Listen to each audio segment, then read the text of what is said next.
So you said everybody says you're great at everything, but there are some people who say that you are a part-time wrestler. That's a label that's out there. How does that sentiment sit with you? Stop.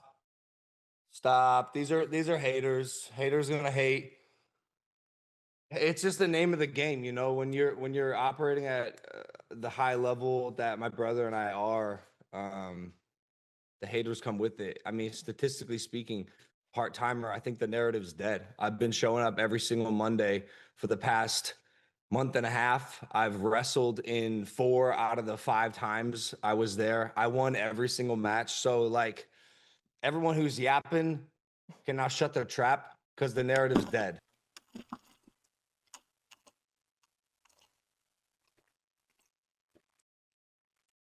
Oh, I'm sorry.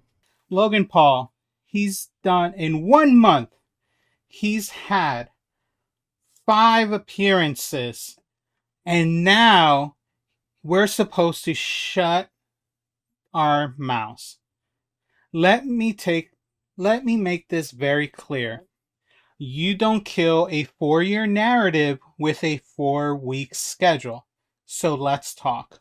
Welcome back to the Tea Drop, where we don't bow to hype and we don't gaslight fans into pretending numbers don't exist. Here's the problem with what Logan Paul just said. He feels like the narrative is dead. But wrestling doesn't run on feelings, it runs on years of proof. Showing up for a month doesn't make you full-time, it makes you temporarily available.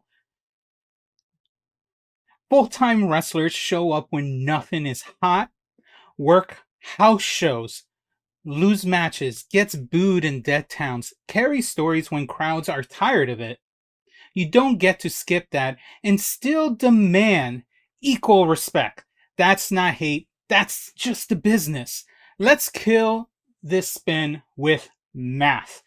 Logan Paul's WWE matches so far in his career. Let's start with 2022 when he had just 3 matches. 3 matches that were all PLEs. In 2023, he had 5 matches. 2024, 7 matches. 2025, this year, 13 matches. That is a total of 28 matches in a 4-year wrestling career. Come on, man. So that's not a grind.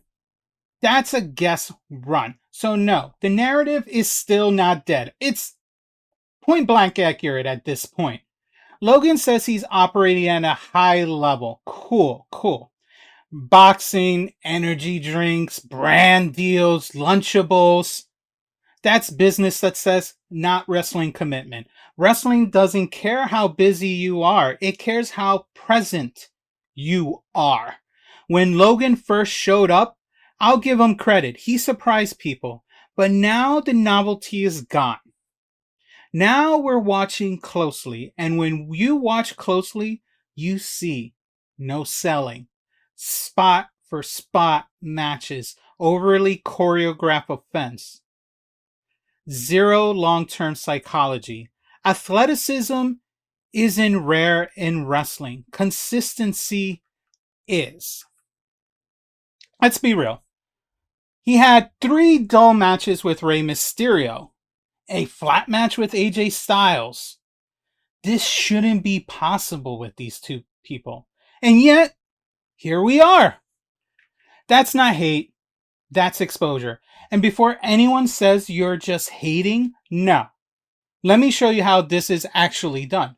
Look at Dominic Mysterio. Dominic didn't get over because he's flashy. He got over it because he works consistently. He does house shows, TV. He has losses. He has embarrassing losses. And now the crowd hates him, but they pay to hate him. That is real heel work. Dominic didn't skip the grind. He let it humble him. The more you wrestle, the more your flaws show. That's why part-timers stay part-time. So honestly, I want Logan Paul to wrestle a full year coming in 2026. Because then we'll finally know. So we'll finally know if Logan is able to do it. So Logan, if you want people to shut up, don't talk. Don't talk at all. Just work. Show up for all of 2026. TV, house shows, cold crowds, losses. That's how respect is earned, at least from the fans. I said it at SummerSlam, and I'll say it again. Right now, Logan Paul is still an outsider.